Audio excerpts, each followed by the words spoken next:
يقول الله سبحانه وتعالى في كتابه الكريم: ومن أظلم ممن ذكر بآيات ربه فأعرض عنها ونسي ما قدمت يداه، أي في الدنيا من الذنوب والكفر والمعاصي، ونسي ما قدمت يداه.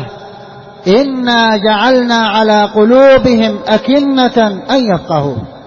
هذه أول عقوبة يعاقب بها المعرض عن دين الله عز وجل، أن الله عز وجل يغطي على قلبه فلا يفهم الحق ولا يعي الحق ولا يسمع الحق، فيجعل على آذانه صمما فلا يسمع الحق. لهذا قال: إنا جعلنا على قلوبهم أكنة، أي أغطية، أن يفقهوه، أي هذه الأغطية تمنع هذه القلوب عن فهم كلام الله.